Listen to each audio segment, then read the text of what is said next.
Human beings have always wrestled with the meaning of giving. From the earliest communities to the modern world, generosity has been both celebrated and misunderstood. People speak of charity as if it were a simple act, a transfer of resources from one hand to another.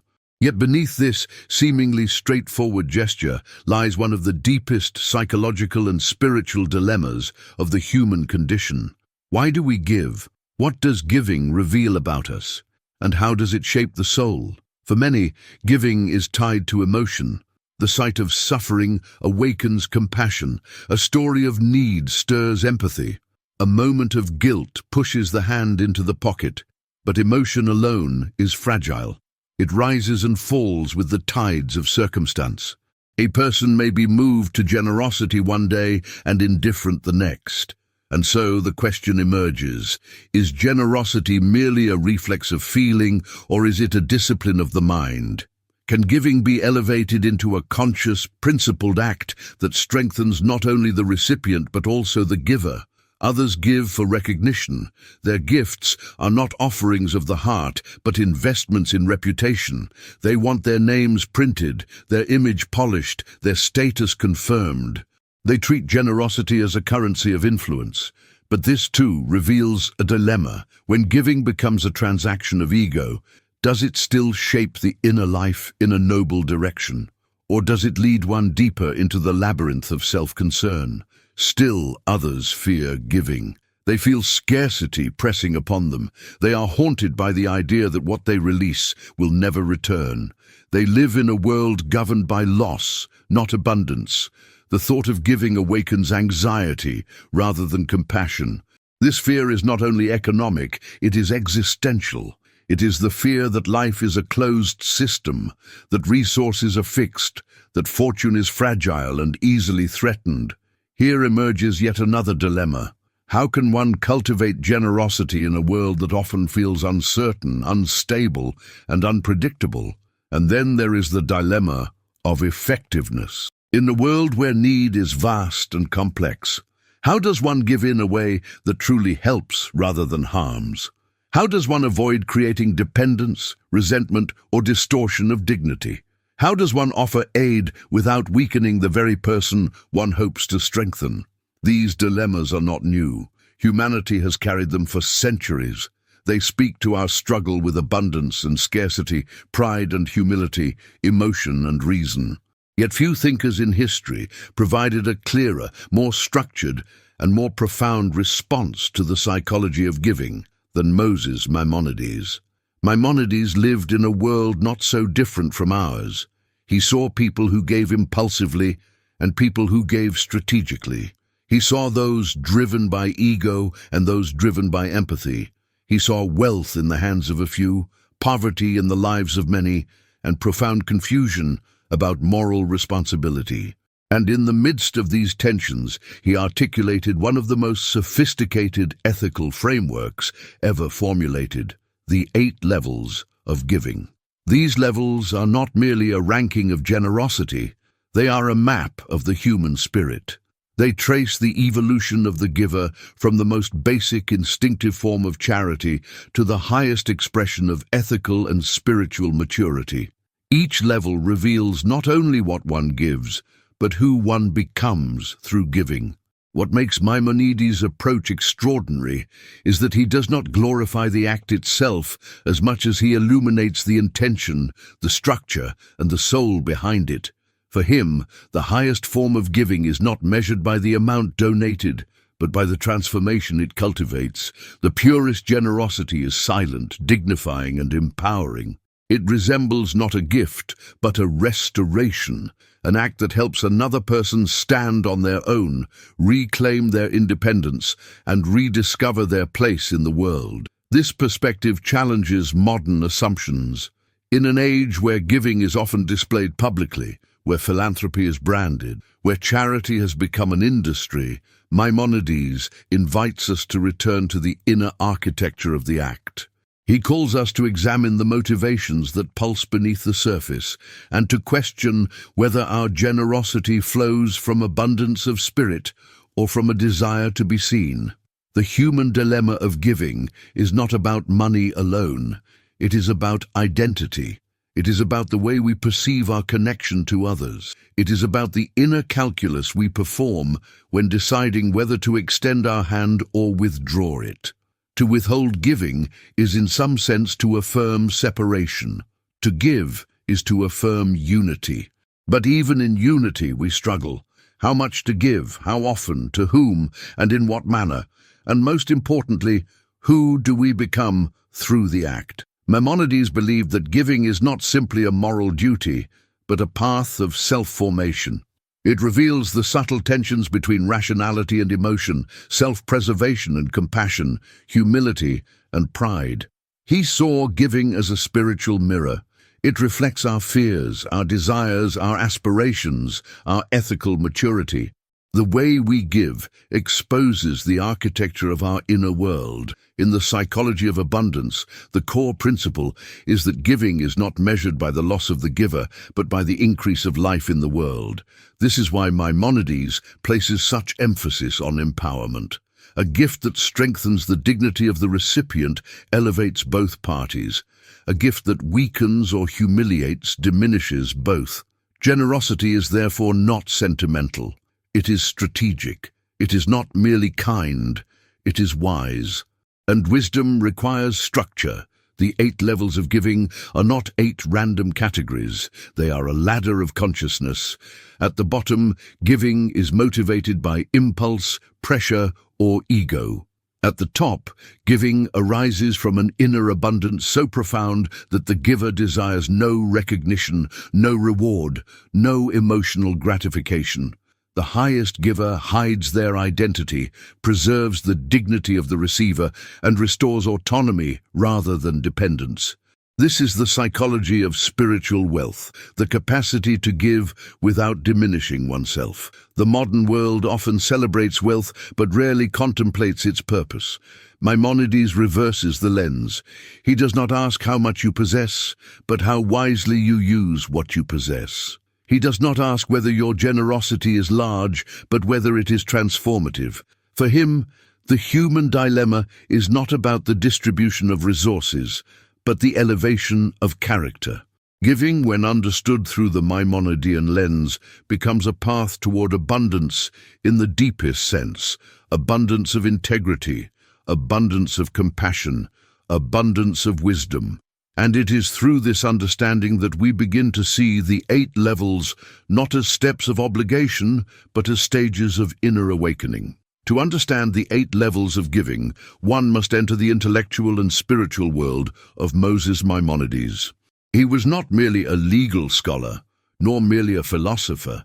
He was a thinker who sought coherence between the laws of human behavior and the structure of the universe itself. For Maimonides, ethics was not an isolated discipline. It was the natural extension of how a rational, dignified, and God-conscious human being must live. In the Mishneh Torah, specifically in the section called the Laws of Gifts to the Poor, Maimonides lays out the ladder of generosity that has become one of the most cited ethical structures in Jewish moral philosophy. But its significance extends beyond religious law. The ladder reveals how Maimonides understood the human soul and its potential to rise above instinct, ego, and fear. The first thing to grasp about Maimonides' approach is that giving is not simply a moral command. It is an act rooted in reason and spiritual clarity. A person gives not because they are overwhelmed by emotion and not because they desire praise, but because reason shows them that the human community is interconnected. The welfare of one influences the welfare of all. To support another person is therefore not merely an act of kindness, but an expression of wisdom. In the Guide for the Perplexed, Maimonides teaches that the highest human perfection is intellectual and moral. He believed that the soul must be refined through knowledge, and that this refinement naturally expresses itself in ethical action. This means generosity is not an external performance. It is an internal flowering. When the intellect is elevated, the heart expands. When understanding deepens, compassion strengthens. Ethical action becomes not an obligation, but a natural function of a well-ordered soul.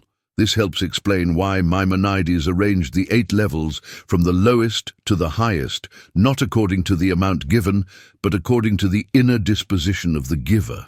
The ladder measures the subtle movements of the spirit, from reluctance to willingness, from external pressure to internal commitment, from ego to humility, from dependence to empowerment. At the lowest level, giving is reluctant. A person gives only because they feel shamed into doing so, or because they want to escape judgment.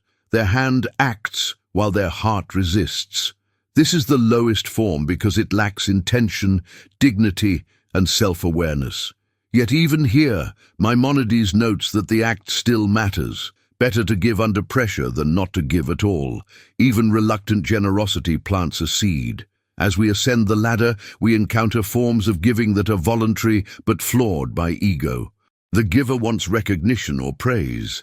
They want the recipient to know who helped them. Their generosity is conditional on an emotional return. Maimonides treats this with clarity. The act of giving is still good, but it reveals a soul not yet free. For the ego, when entangled with charity, transforms generosity into a transaction. It is only when the identity of the giver and the recipient becomes obscured that Maimonides sees true spiritual maturity emerging. When the giver does not know who receives the gift, pride cannot take root. When the recipient does not know who gave it, shame cannot arise. This protects the dignity of the needy and the humility of the donor. At this stage, giving is purified. It becomes an act between the human being and their creator, not between one ego and another. But even anonymity is not the highest level. For Maimonides, the pinnacle of generosity is not the hidden gift, but the empowering one.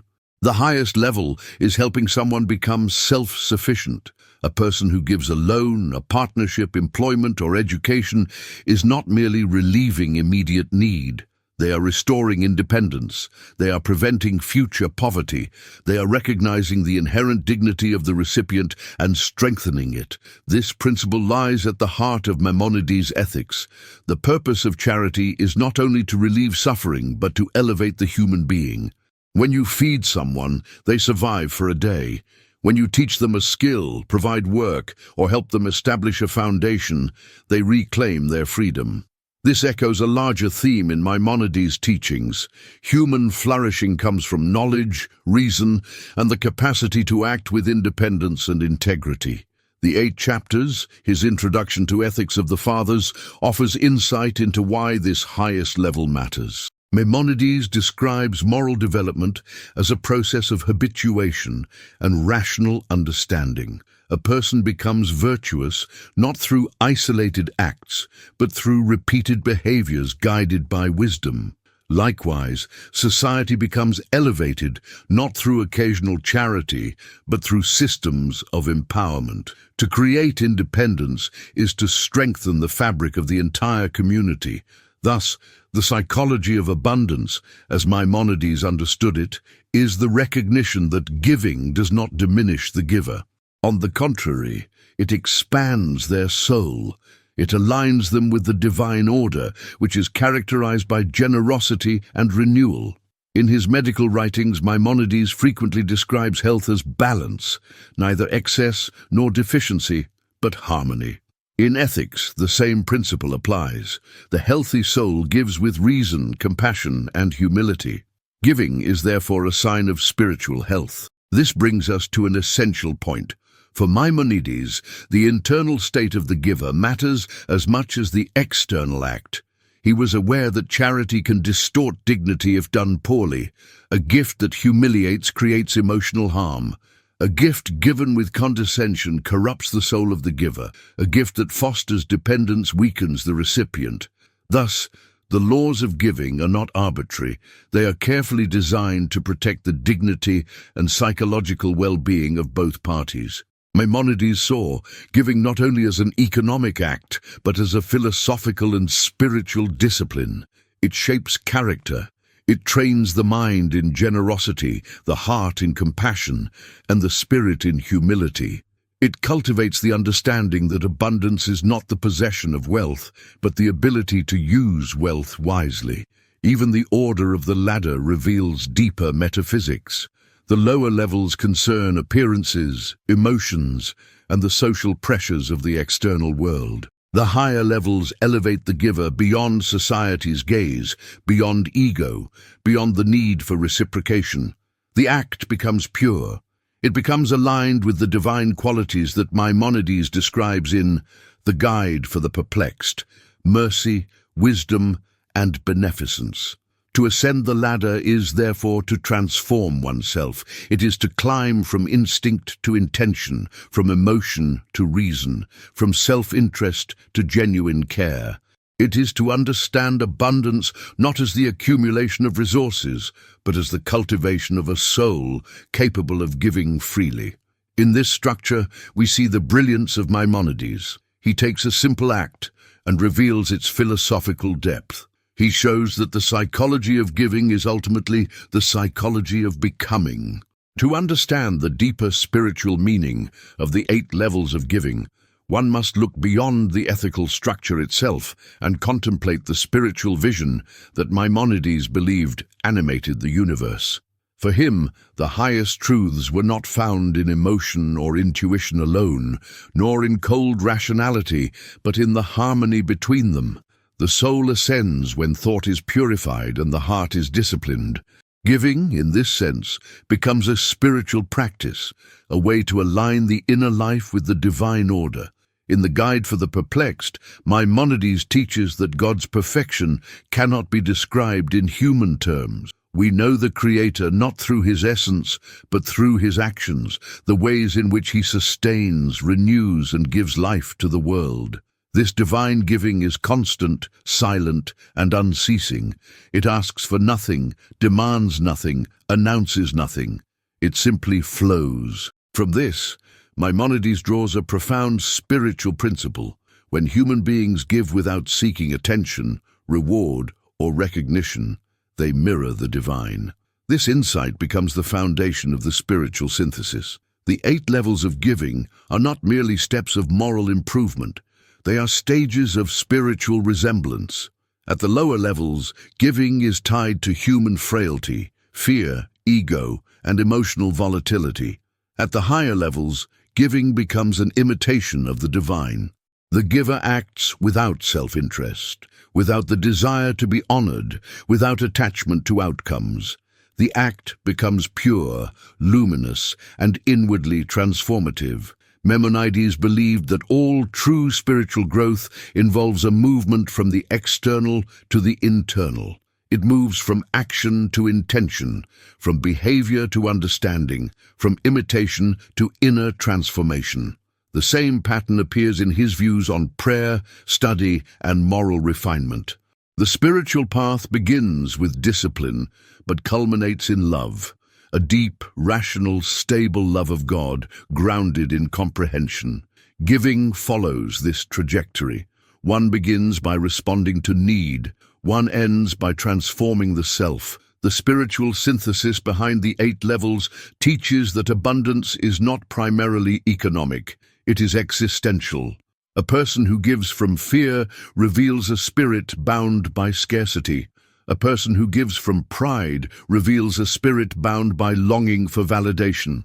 But a person who gives silently, humbly, and effectively reveals a spirit aligned with something greater than the self, a spirit that knows that life is not diminished by generosity, but expanded through it. In this sense, giving becomes a form of intellectual worship. The giver acknowledges the unity of creation, the interconnectedness of all beings, and the responsibility that arises from this unity. For Maimonides, the greatest spiritual truth is the oneness of God. But this oneness also implies the oneness of humanity. When one person suffers, the whole fabric of existence is affected. When one person is uplifted, the world is strengthened. Giving recognizes this unity and acts upon it. This is why Maimonides saw the highest level of giving, restoring self-sufficiency, as the most divine. It does not merely relieve need, it restores dignity. It allows the recipient to stand, act, and contribute as an independent being. In this act, the giver participates in the divine work of creation, helping a human life unfold toward its potential. The spiritual synthesis deepens when we consider Maimonides' view of the human intellect. In 8 chapters, he describes the intellect as the highest faculty of the soul, the bridge between the human and the divine. But intellect is not cold or detached. It guides emotion, shapes character, and directs moral action. The intellect teaches that giving is not merely a sentimental act, but a wise one. It reveals the underlying truth that resources are transient, but character is eternal. Wealth may be limited, but generosity is not. What one gives in material form may be finite, but what one gains in spiritual form is immeasurable. Thus, the psychology of abundance is not naive optimism. It is a rational recognition that the soul grows through giving. Maimonides understood that fear of scarcity creates a barrier to spiritual growth. When one believes that giving diminishes them, the soul contracts. When one understands that giving expresses alignment with the divine flow of existence, the soul expands. This expansion is not mystical. It is the natural consequence of living in harmony with truth. There is another dimension to the spiritual synthesis. Maimonides believed that the highest form of human perfection is to know God through understanding. But understanding is not merely intellectual, it is ethical. One cannot claim knowledge of the divine while ignoring human need. To know God is to reflect His ways. To reflect His ways is to act with compassion, justice, and generosity. Therefore, giving becomes a form of divine imitation, a quiet participation in the divine rhythm of the world. Yet Maimonides also teaches that emotional generosity must be balanced with wisdom. The highest spiritual path is the path of the golden mean, the balance between excess and deficiency. In giving, this means that one must give thoughtfully, deliberately, and sustainably. Excessive generosity that endangers one's own stability is not noble, it is impulsive. Stinginess that protects wealth at the expense of human dignity is not prudent, it is morally deficient. True spiritual abundance lies in equilibrium. This understanding reveals one of the most beautiful aspects of the Maimonidean synthesis. Generosity is not a sacrifice but a harmonization. It aligns the body, mind, and soul. The body participates by releasing material resources. The mind participates by understanding the purpose of giving. The soul participates by aligning with the divine attributes of mercy and wisdom. When these three components move together, giving becomes a spiritual symphony, measured, intentional, and transformative. Even the relationship between anonymity and spirituality becomes clearer in this light. Anonymity protects the act from ego, and in doing so, it makes the gift purer. For Maimonides, this is not an act of erasure, but an act of transcendence. When the ego steps aside, the soul steps forward. The act of giving becomes not a negotiation between two individuals, but a moment of genuine spiritual elevation. It becomes an offering that flows through the individual, not an offering that originates from the ego. This level of giving, pure, dignified, empowering, creates abundance not only in the material world, but in the inner world of the giver. It reveals a life not driven by fear of loss, but by trust in the interconnectedness of creation. It reveals a soul that has learned the deepest spiritual truth, that what we give reflects what we are becoming. In this synthesis, Maimonides does not separate ethics from spirituality or philosophy from devotion. He binds them. Giving becomes a bridge between the human and the divine, between intention and action, between knowledge and love. Through generosity, the soul trains itself in humility, compassion, rationality, and alignment with truth. It becomes not only a better giver, but a fuller human being. To bring Maimonides' 8 levels of giving into modern life, we must move from contemplation to action. The structure he left us is not merely a philosophical ladder, but a practical guide for living with clarity, compassion, and wisdom in a world where abundance and scarcity coexist. The challenge of our time is not that we lack opportunities to give, but that giving has become fragmented, emotional, and often unexamined. To apply Maimonides' insights today is to create a conscious practice of generosity that elevates both the giver and the world. The first principle is intentionality. Maimonides teaches that the mind of the giver shapes the spiritual quality of the gift. In a modern context, this means that generosity should not be impulsive or reactive. It should be guided by thoughtful awareness. Before giving, one should ask, what is the purpose of this gift? Am I supporting dignity or unintentionally creating dependence? Am I giving because it is wise or because it alleviates my discomfort? This type of inquiry transforms charity from an emotional reflex into a disciplined practice. The second principle is dignity. We live in an age of public giving. Social media, branding, and philanthropy often turn charity into performance. Yet Maimonides calls for the opposite approach, to protect the dignity of the recipient. In practice, this means giving quietly when appropriate, avoiding unnecessary displays, and focusing on the actual needs of the person rather than the emotional needs of the giver. When giving becomes about recognition, it distorts the act. When it becomes about respect, it purifies it. A third principle concerns effectiveness. Maimonides' highest level emphasizes empowerment. This aligns with modern principles of sustainable development and social responsibility. To give effectively today means to support organizations and individuals in ways that create long-term stability. For example, providing education, training, employment, or mentorship aligns with the highest form of giving.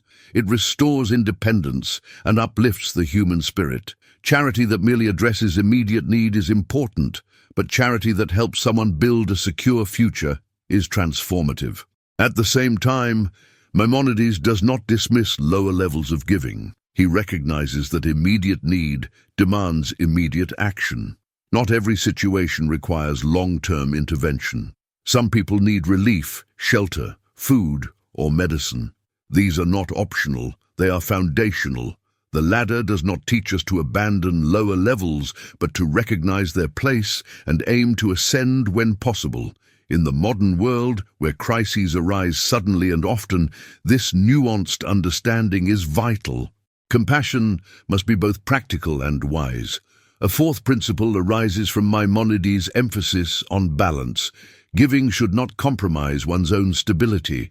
A person who endangers themselves through excessive generosity is not practicing virtue, but acting impulsively. True generosity involves equilibrium. It recognizes personal responsibility as well as social responsibility.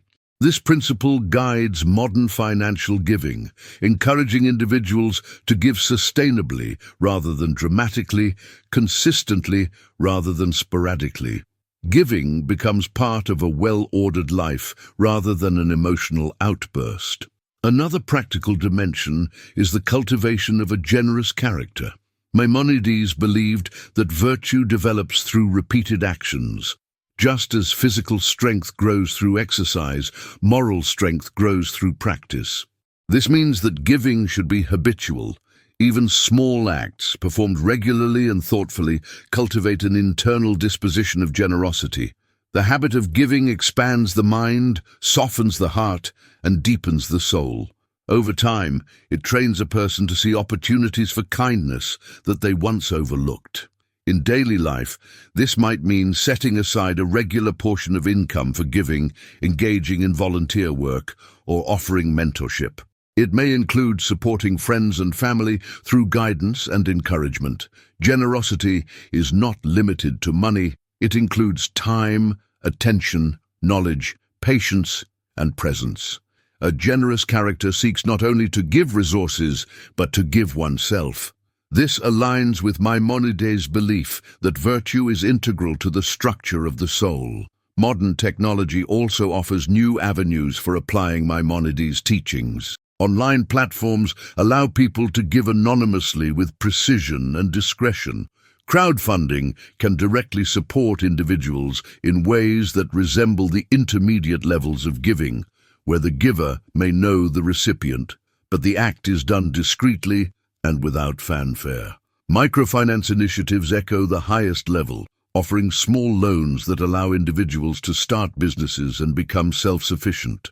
These innovations provide practical tools to live out ancient wisdom in contemporary ways. A further application lies in how communities structure their giving. Maimonides emphasized systems that maintain dignity. Modern communities can follow this by building institutions that distribute assistance effectively and respectfully. Food banks that allow choice, job programs that prioritize training and placement, and housing initiatives that offer stability rather than temporary relief are expressions of the highest levels of the ladder. Collective generosity, when guided by wisdom, can transform entire neighborhoods and cities. The psychology of abundance becomes especially relevant here. Many people hesitate to give because they fear loss. Yet Maimonides teaches that abundance is not a function of wealth, but of perspective. When one gives with clarity and balance, giving does not deplete, it enriches. It aligns the soul with the rhythm of creation, which is characterized by renewal. Practically, this means recognizing that generosity is a source of inner strength. It cultivates a sense of purpose and connection. It reminds us that we are participants in a world far larger than our individual concerns. In personal relationships, the ladder invites us to consider how we support others. Empowering a friend or family member with knowledge, opportunity, or guidance reflects the highest level. Offering help without humiliating, advising without controlling, and giving without expecting return aligns with Maimonides' ethical vision. These relational expressions of generosity nurture the bonds that form a healthy community. There is also a practical, spiritual dimension. Giving can become a mindful practice. Before offering assistance, one can pause, breathe, and reflect. Am I giving from fear, from duty, from pride, or from genuine care? This moment of awareness transforms the act into a conscious expression of values. It turns charity into an inner discipline. Over time, this practice refines intention and deepens compassion. In this way, giving becomes a form of meditation, a quiet training of the heart. Maimonides' teachings also encourage humility. The higher a person ascends the ladder, the less they seek recognition. In a world driven by public image, this is countercultural. But humility liberates the soul. When one gives without needing to be seen, the act becomes pure. It strengthens the inner life and aligns the self with a higher purpose. Practically, this can mean choosing anonymity when possible, or redirecting attention from oneself to the impact of the gift. Humility protects the sacredness of generosity. Ultimately, applying Maimonides' 8 levels of giving is about living with intention. It is about elevating everyday choices into opportunities for growth. It is about recognizing that each gift, no matter how small, is a step on a spiritual path. Modern life often fragments meaning, but the ladder of giving offers coherence. It reminds us that generosity is not merely something we do, it is something we become. To live according to this wisdom is to shape a character marked by clarity and compassion. It is to cultivate the psychology of abundance, to trust in the flow of life, and to participate in the unfolding of human dignity. It is to give in a way that strengthens, empowers, and uplifts. And in doing so, it is to discover that the path of generosity is also the path of inner peace.